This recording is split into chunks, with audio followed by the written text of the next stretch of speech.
Amém. Você pode ir, tem que abrir, tá no banheiro. Só pegar a chave. Você pode abrir em Lamentações, Jeremias, capítulo 3. Estou com a voz hoje meia de Cid Moreira.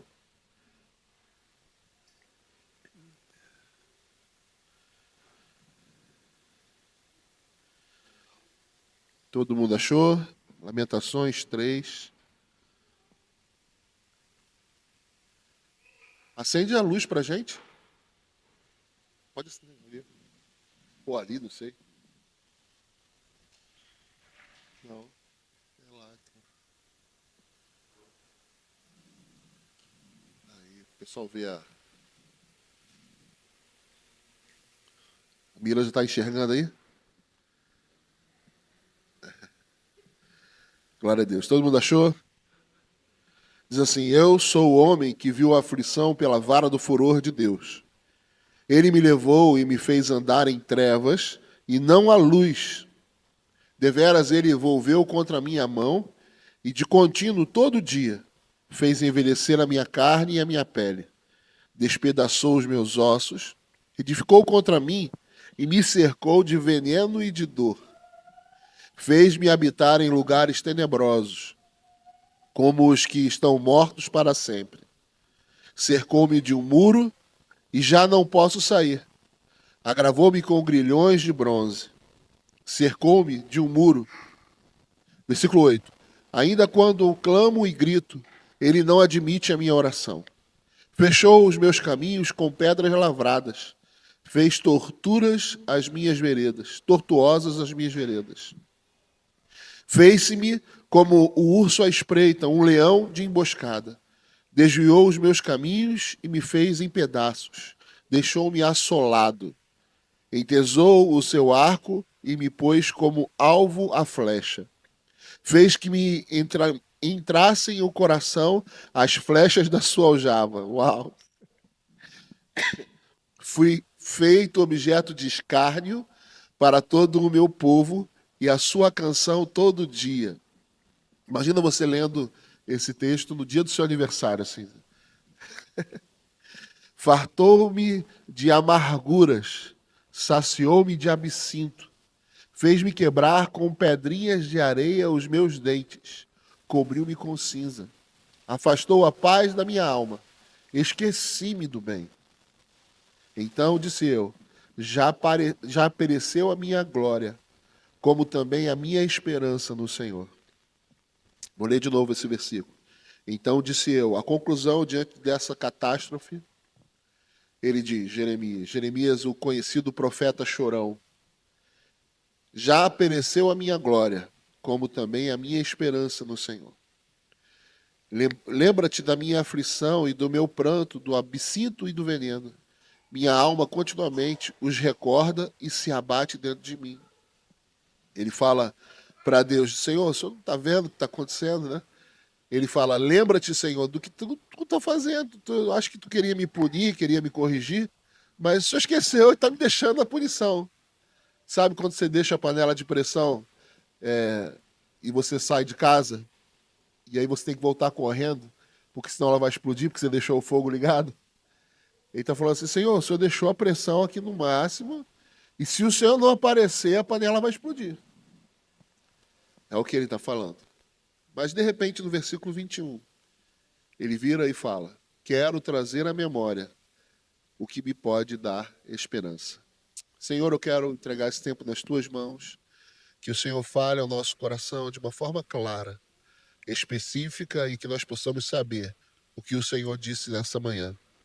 Eu te peço a tua graça para que ela nos alcance com tua misericórdia nessa manhã, conforme a tua palavra que se renovou. E tudo aquilo que o Senhor tem para nós seja hoje ministrado e alicerçado como base para que nós vamos viver durante a semana. Em nome de Jesus, amém. Glória a Deus, glória a Deus. Esse texto é terrível, né?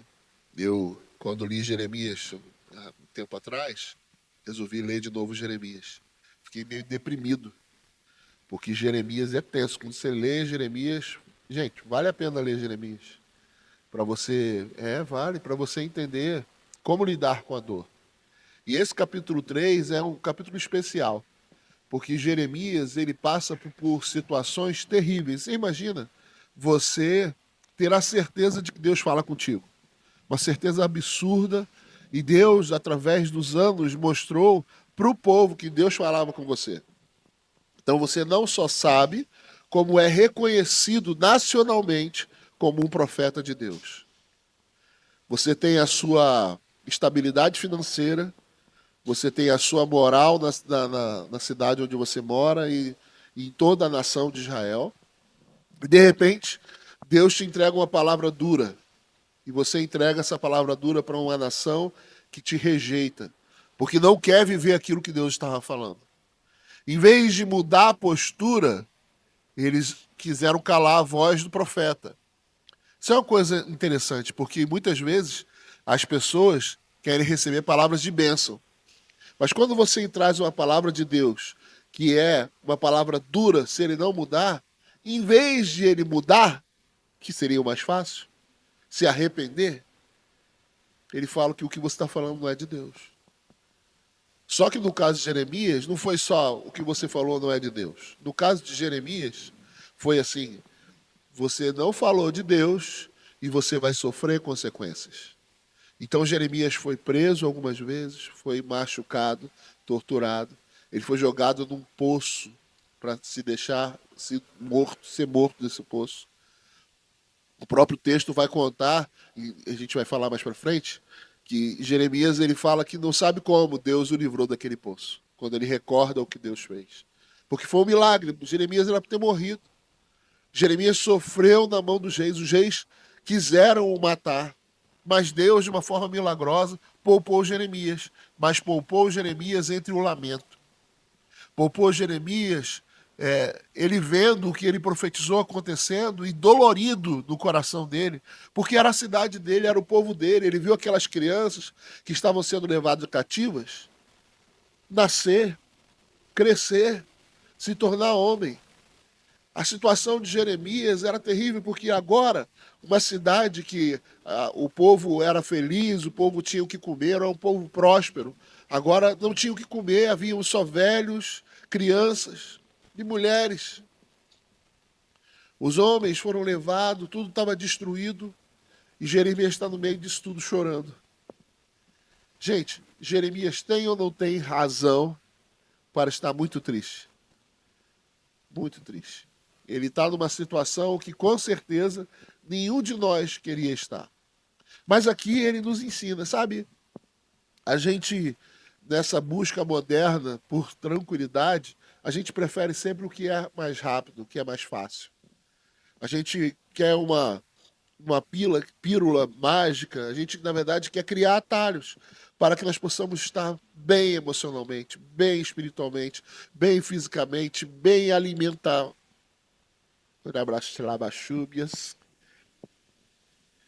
Bem alimentados no Senhor e na comida dessa terra.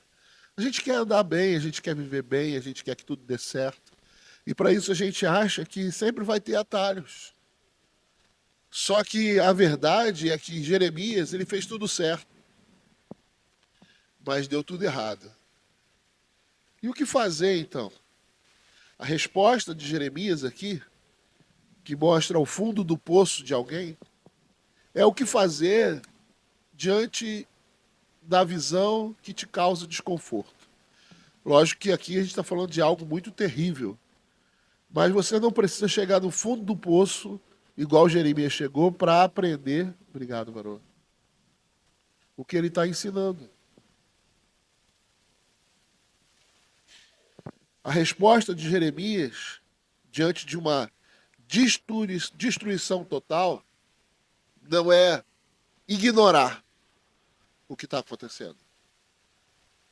Não é ignorar.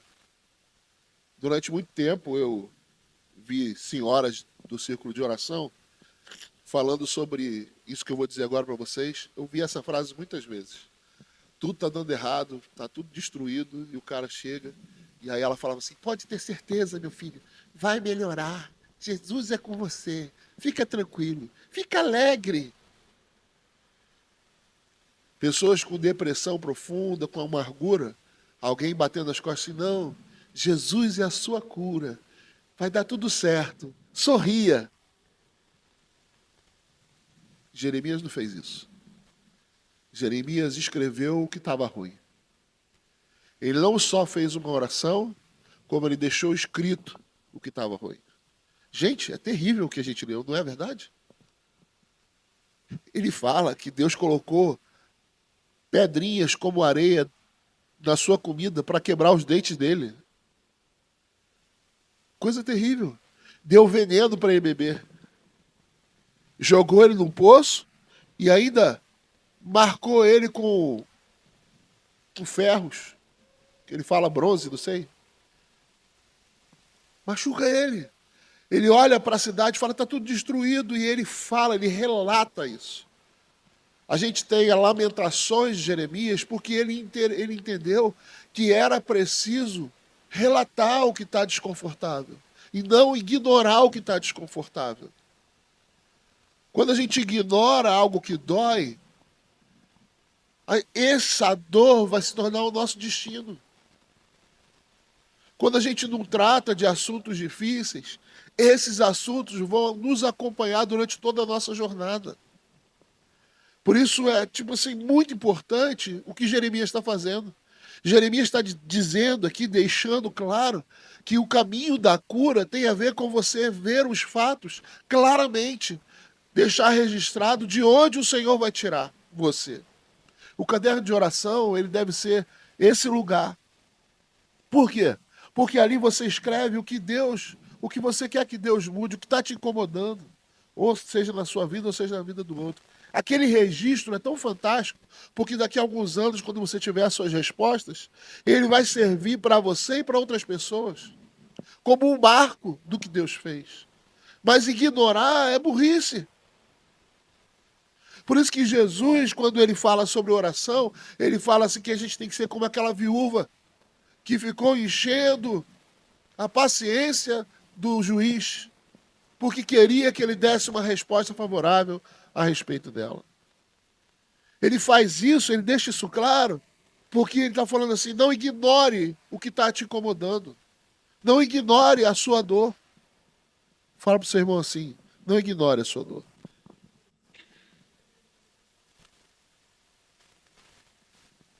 No versículo 18, ele é muita coisa, eu vou pegar só o que está destacando na minha cabeça. Mas no versículo 18, ele vai nos dar uma pérola. Ele fala assim, já pereceu a minha glória e a minha esperança no Senhor. Perecer aqui é falecer, é morrer, acabar, é uma exterminação total. Esse é o fundo do poço. Quando o profeta fala assim, eu nem acredito mais que o Senhor pode fazer alguma coisa. Gente, que oração mais verdadeira é essa? É ou não é verdade? É uma oração verdadeira, sincera. É tipo você ir para um cara que é muito rico. Você sabe que ele pode te dar e você falar para ele assim, cara, eu estou vindo falar contigo, eu nem acredito que você vai me dar alguma coisa. Não tem sentido essa oração, mas é completamente sincera. Pereceu. Ele está emocionalmente e espiritualmente morto, reparou? Pereceu o quê? A minha glória. A minha glória é tudo que eu posso fazer. A minha glória são as minhas decisões. A minha glória são as minhas expectativas naquilo que eu consigo. Mas ele fala também, pereceu a minha esperança em quem? No Senhor. Não é que o Senhor pereceu, mas é que ele não consegue mais ter esperança no Senhor. E essa palavra esperança é incrível. Mas eu vou falar com ela daqui a um pouquinho, porque no versículo 21, 3 versículos para frente, você vai encontrar de novo ele falando, quero trazer à memória aquilo que me pode dar, fala comigo, esperança. No versículo 3, no versículo 3 versículos antes, no versículo 18, ele fala que pereceu a esperança. Mas no versículo 21, 3 versículos depois, ele fala que ele estava pedindo a Deus para renovar a esperança. Será que o profeta ficou doido? Não, é porque, na verdade, a tradução para a gente é uma tradução que interfere na forma que a gente entende o texto. A palavra esperança aqui, quando ele fala, não é um surto de otimismo. Ele falou assim, não, Senhor, o Senhor vai mudar tudo dentro de mim, vai dar certo, sabe, aquela motivação idiota, tá tudo dando errado, você sabe que não tem saída, e você fala assim, não, mas se Deus quiser vai dar certo. Essa motivação é uma motivação que não é verdadeira. Por isso ele usa essas duas palavras. No versículo 18, ele usa um substantivo. Um substantivo com a palavra esperança. É alguém que espera. É diferente. Um verbo, que é o que ele usa no versículo 21, são palavras distintas. A primeira palavra no versículo 18 fala sobre um substantivo, alguém que espera. Alguém que é passivo. Alguém que se cansa de tanto esperar. Alguém que está esperando as coisas se resolverem sozinhas. Sabe aquela história que o tempo é o melhor remédio? Sabe? O tempo resolve tudo. É assim que ele está. Por que morreu? Morreu essa esperança. Ele falou assim, eu já cansei de ficar nessa ilusão de espiritualizar tudo e dizer que tudo vai mudar. No versículo 18, ele fala de alguém que está passivelmente sentado esperando Deus fazer alguma coisa. E por isso ele está... E ele tem razão para estar assim, gente. Não é que ele é um vagabundo. Não é que ele é um cara que não fez tudo certo. Ele fez tudo certo. Ele não é um vagabundo. Pensa no cara que trabalhava. Ele tinha muitos inscritos. Ele era um cara estudioso. Ele tinha muito dinheiro. Ele era um cara que fazia diferença na sua cidade. Mas deu ruim. O que Deus falou, na verdade, deu bom, porque o que Deus falou para ele que ia acontecer, aconteceu. É nessa hora que o profeta, eu acho que gostaria de falar assim, tomara que eu esteja errado. Justamente o que ele profetizou aconteceu. O povo foi levado cativo para a Babilônia. Mas o versículo 21 é diferente. Não é um substantivo, é um verbo. Não é o que espera. É aquele que é ativo em esperar. É o esperançoso no sentido de que se levanta enquanto espera. Vou tentar dizer para vocês como que... Tentar. Não sei se eu vou conseguir. Quem gosta de comprar na Shopee aí? Não, glória a Deus. Acho que todo mundo gosta, né? E aí você compra na Shopee e me diz uma coisa, se você pegar o seu celular e olhar onde está a sua encomenda, de hora em hora, a encomenda vem mais rápido? Ela vai mudar alguma coisa para você? Não. Está Toshelefe é você ficar olhando para o celular e rodando o seu feed, esperando uma coisa que vai chegar, mas você não tem como mudar nada para isso. Não sei se dá para entender o que eu estou falando. Você não tem como mexer no que vai acontecer. Vai acontecer. E se for para não chegar, der ruim, não adianta você ficar bravo. Eu comprei uma mochila para mim e por causa de R$ 20 eu falei assim, vou deixar eles escolherem a cor para mim. Aí, lógico, eles estão vendo que eu sou homem, não vai mandar uma mochila rosa. Imagina qual a cor que chegou? Rosa. Rosa. Para eu ir pro Legendários com ela. Imagina, ia pegar bem mal, né? Aí eu pintei ela para levar, né? Mas, gente, mas não tem jeito. Quem espera desse jeito, como aquele que espera passivelmente, não tem controle do que vai acontecer. E aí, Jeremias fala assim: Senhor, restaura a minha esperança. Restaura a minha capacidade de construção. É a ideia de alguém que comprou um sofá, certo? Sabe que ele vai chegar, mas ele não espera o sofá chegar. Ele já pinta a casa porque ele está esperando o sofá chegar para casa. Ele já arruma tudo, deixa tudo do jeito para quando o sofá chegar, está pronto. É alguém que quer morar numa casa que ainda não existe. Então ele bota a mão na massa e começa a construir. A esperança dele não é passiva, é uma esperança ativa. Esperar no Senhor não tem a ver com você não fazer nada. Tem a ver com você fazer o que Ele quer que você faça. Sabe, esperar no Senhor, Ele fala, quero trazer à memória aquilo que me traz esperança. Né? É interessante que o termo que ele usa é memória, porque a verdade é que nem tudo que a gente lembra é memória. Existem lembranças que nós temos que elas estão lá, mas elas não significam nada para a gente. Elas são fatos sem nenhum entendimento afetivo. Aconteceu, eu não sei porquê, mas aconteceu, marcou a minha história e tal. Mas existem memórias que você cria. Eu me lembro que quando a Samara ela foi menstruar, né, a primeira vez, eu me lembro que a gente celebrou esse momento, a gente foi comprar junto, né, o absorvente, a gente celebrou. Quando ela conseguiu fazer cocô a primeira vez, a gente celebrou, a gente celebrava cada vitória dela.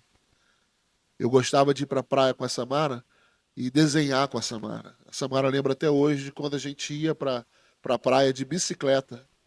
Eu botava ela na cadeirinha. Isso são memórias. São coisas que você constrói de forma intencional. Intencional. A lembrança, na verdade, ela é terrível. Por quê? Porque a lembrança é um fato que aconteceu, que determina duas coisas. Primeiro, ou você foi muito bem, então você entra numa vaidade arrogante de ter acertado. No passado eu acertei, fiz isso. Uau, como eu sou bom. Ou você olha para a lembrança como um lugar que você errou. Não, cara, errei, deu tudo errado. E aí você entra na depressão da falha. Mas a memória não.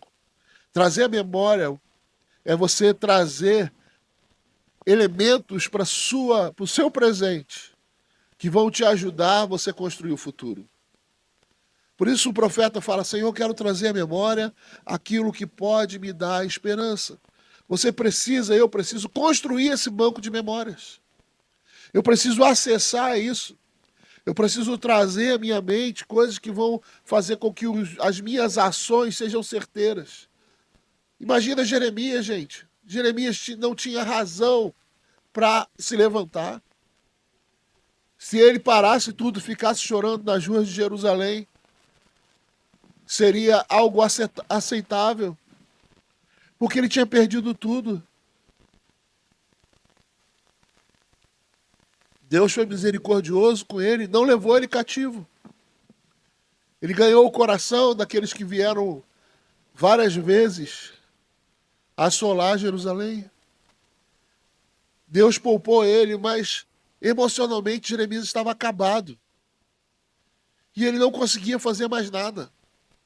Eu vou te falar, em uma cidade destruída, acabada, tem coisa para fazer aí. Situações difíceis, coisas que estão nos incomodando, normalmente estão quebradas, estão aniquiladas, estão defeituosas, estão precisando de cuidado. Seja relacionamentos, seja coisas em casa, seja o que for, aquilo que está fora do lugar de conforto, precisa que você coloque a mão. Só que se você sofrer a dor e perder a esperança, ser aquele que perdeu até a capacidade de esperar sentado. Quem já ouviu falar assim, espera sentado? O ditado popular. Sabe o que significa espera sentado? É tipo assim, isso nunca vai acontecer. Pode esperar sentado, meu irmão. Você vai ver o que vai acontecer contigo. Deus está falando assim, nada de esperar sentado. Faz um ato profético aí, levanta da cadeira e dá um glória aí. Faz isso, faz isso. Ai, isso. Aproveita e desperta. Chega de esperar sentado. A gente precisa reagir. Sabe, ele fala trazer a memória. No caso de Jeremias, a memória dele está no presente e está no futuro. Quer ver? Versículo 21 que a gente leu diz assim: quero trazer à memória o que me pode dar esperança. As misericórdias do Senhor são a causa de não sermos consumidos. Porque as suas misericórdias não têm fim. Ele está apontando para onde? Para trás ou para frente? Para frente. Renovam-se a cada manhã. Grande é a tua fidelidade. A minha porção é o Senhor, diz a minha alma, portanto esperarei nele. Bom é o Senhor para os que esperam por ele, para a alma que o busca. Bom é aguardar a salvação do Senhor, e isso em silêncio. Jeremias fala assim, a minha salvação, a minha memória tem a ver... E normalmente quando a gente pensa em memória, a gente pensa em quê? Fala comigo, passado. Só que Jeremias fala de uma memória no passado e no presente. Porque ele fala que Deus é fiel. Por quê? Porque ele já viu Deus sendo fiel. Se você ler o texto todo, você vai encontrar ele falando dessa situação onde ele estava num poço e ele não sabe como, mas Deus o livrou de lá, foi um milagre. Deus já fez coisas extraordinárias no passado, mas Jeremias parece que está olhando mais para o futuro. Sabe, o passado, ele tem a ver com você olhar para aquilo que Deus já fez, mas no sentido de buscar um precedente jurídico para saber que Deus vai fazer de novo. Se Deus já fez, se Deus já respondeu, se isso já aconteceu, isso é uma prova de que ele vai continuar fazendo. Fala comigo, Deus é bom. E esse é um fato. Ele mesmo deixou escrito através da boca do filho dele. Se você pedir para o Pai, se pedir para Deus, pão, ele não vai te dar pedra. Se você pedir peixe, ele não vai te dar escorpião. Ele é confiável. Então, quando ele pensa no passado, ele pensa nisso. Ele pensa que o que Deus já fez, ele vai voltar a fazer. Quem aqui pode dizer que Deus já fez alguma coisa que marcou o seu passado? Levanta a mão e dá um glória aí. Isso já é o suficiente, mas se você quiser mais, leia a Bíblia. Porque a Bíblia é cheia de fatos históricos, de pessoas que foram alcançadas no passado por Deus. Mas sabe, o lugar do futuro, essa promessa, ela já é consumada. É como uma empresa aérea entende você quando você compra uma passagem. Imagina o caos se numa empresa aérea você compra uma passagem hoje e eles têm dúvida se você vai ou não vai viajar. Você já pagou, você está com o seu check-in. Check-in? Não, check-in vai fazer lá, né? Tá com o seu talão de embarque ali e tudo. E aí eles têm dúvida, porque ela vai acontecer daqui a 6 meses. E eles falam, será que ele vai mesmo? Vamos fazer o seguinte, vamos continuar vendendo as passagens. Porque a gente não sabe se vai, se não vai. E no dia que você vai pegar o avião, só no seu assento tem 50 pessoas que compraram a passagem. Imagina o que seria. Sabe por que isso não acontece? É porque eles têm uma expectativa certeira, uma promessa consumada de que aquele lugar foi vendido. E ele não pode mais vender, porque aquele lugar é seu. Você está entendendo o que eu estou falando? Para a empresa, ela não tem dúvida de que você não vai. Aquele lugar é seu. E se você não for, o problema é seu. Mas ela não vai vender aquele lugar. É um ticket comprado.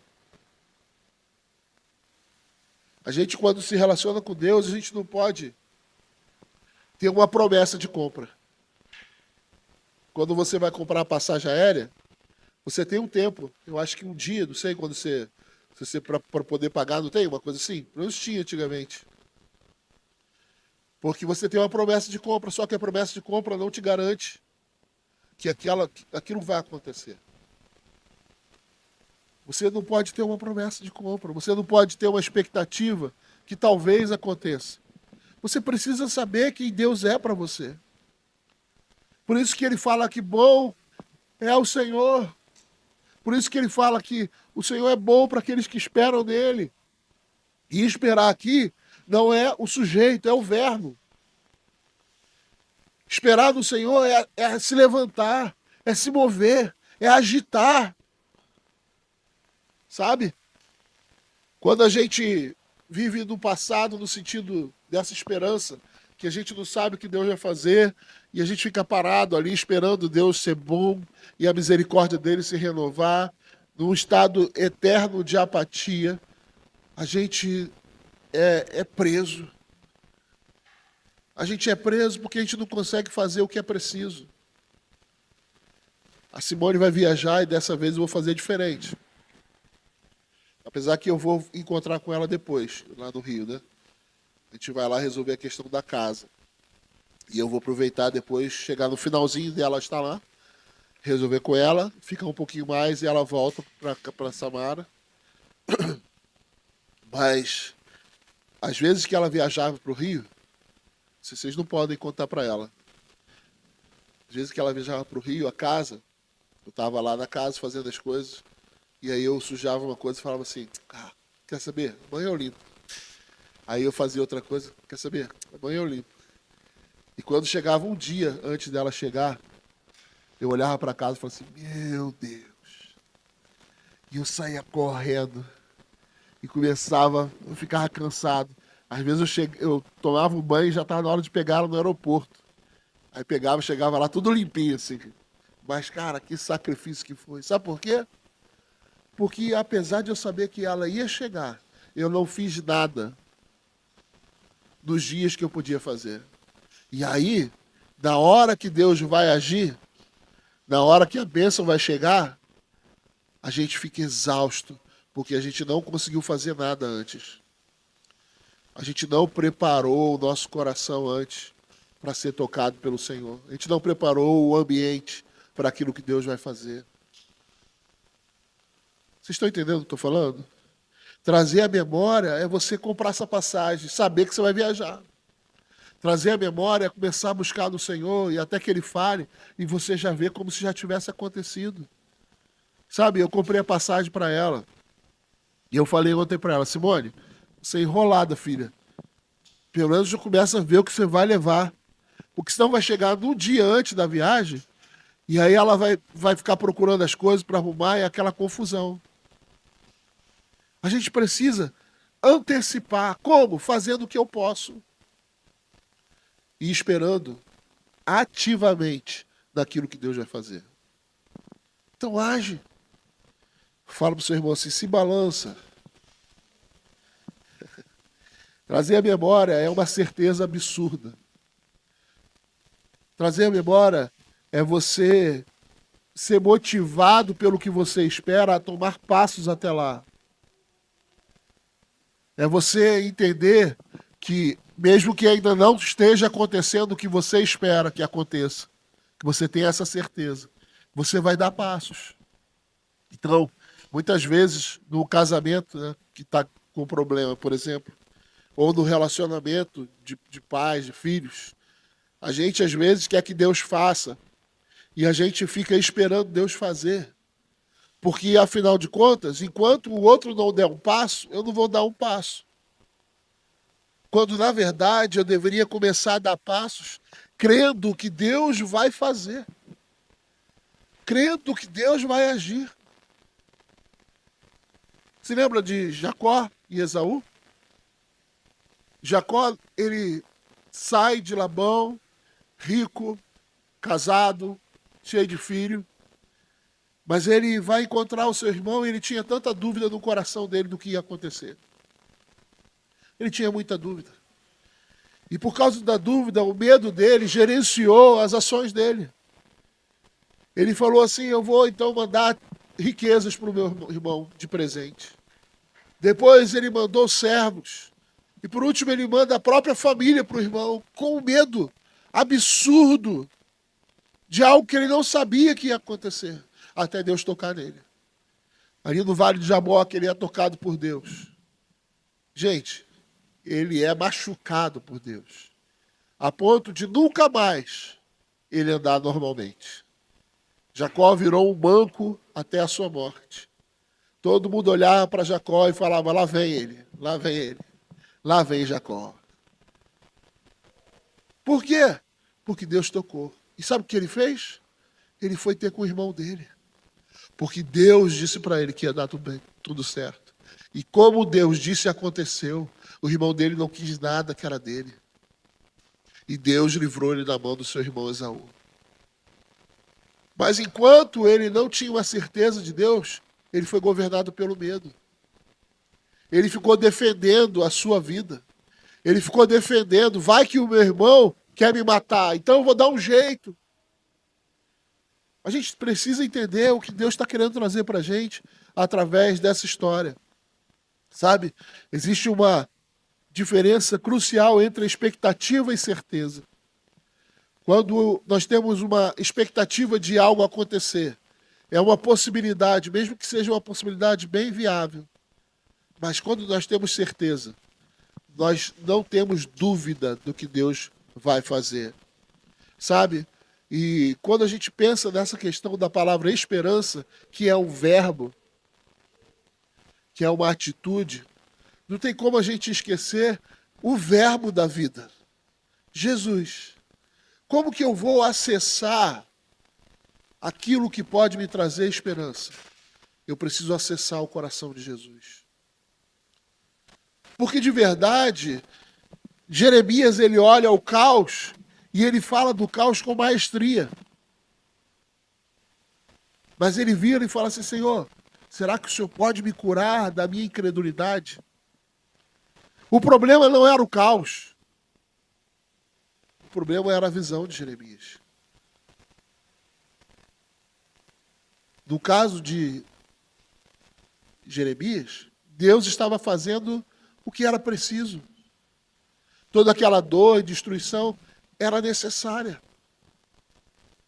E Deus provou isso ao longo dos anos. Era necessário passar por aquele processo. Mas Jeremias, ele até ver o Senhor, ele ficou preso nas suas lamentações e nos seus choros. Hoje o Senhor está falando contigo assim, pode chorar, mas levanta. Não tem problema sentir dor, mas levanta. Não tem problema olhar para aquilo que está em volta, que te causa desconforto, e sentir desconforto. Não tem problema. Mas levanta. Levanta. Sabe de uma coisa? Para Jeremias, aquela situação não mudou, sabia? Jeremias morre com o povo cativo. Mas ele morre vendo um futuro. Porque Jeremias profetiza a volta do povo. Jeremias, ele entra no novo tempo quando ele consegue enxergar da forma de Deus. Sabe o que tem tirado o seu sono hoje? A verdade é que você precisa saber o que está te incomodando para você falar com Deus. Faz igual Jeremias, faz uma carta. Escreve para Deus. Vocês já ouviram contar essa história? Desculpa. Mas eu... Teve uma vez... Isso aconteceu há muito tempo, né? Porque a Simone é fantástica, né? Mas eu briguei com a Simone, lá em Rio das Ostras, na praia. E eu saí de casa bravo com a Simone. E aí eu saí, fui pra praia, um ambiente horrível. Tava uma noite assim fresquinha, agradável. Aquela coisa bem difícil de viver. Comprei uma água de coco, sentei na praia, na areia. Olhei pra frente. Do nada aparece uma raia pulando lá assim. Um ambiente horrível. Assim, muito triste, né? Mas eu comecei a falar para Deus assim, quem era a Simone para mim?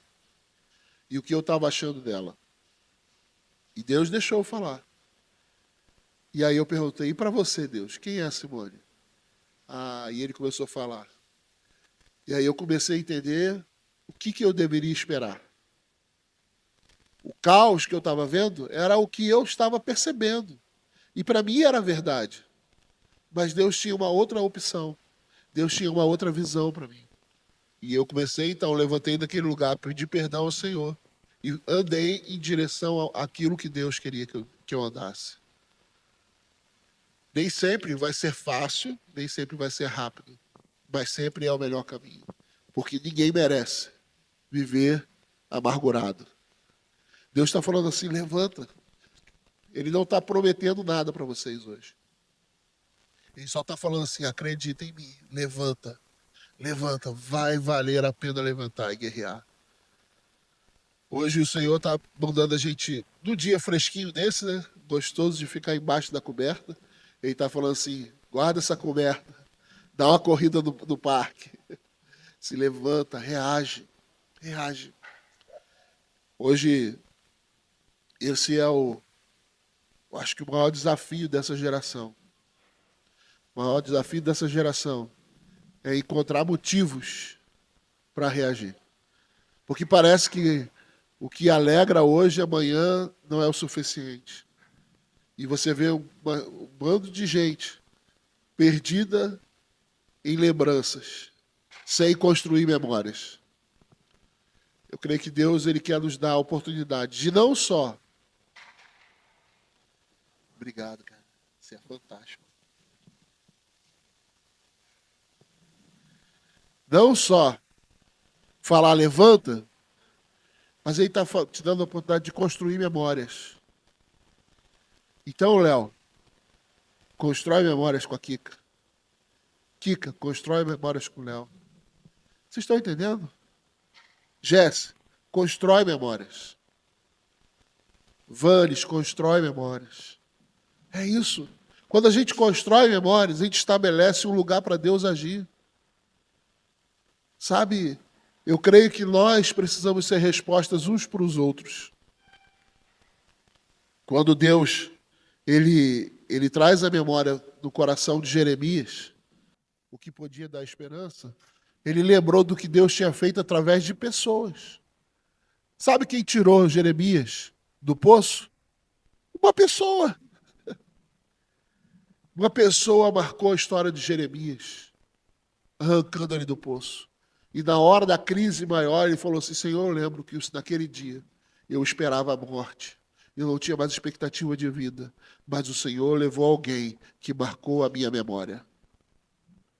Nós podemos reagir, mas também hoje nós podemos ser aqueles que marcam a memória das pessoas que estão à nossa volta.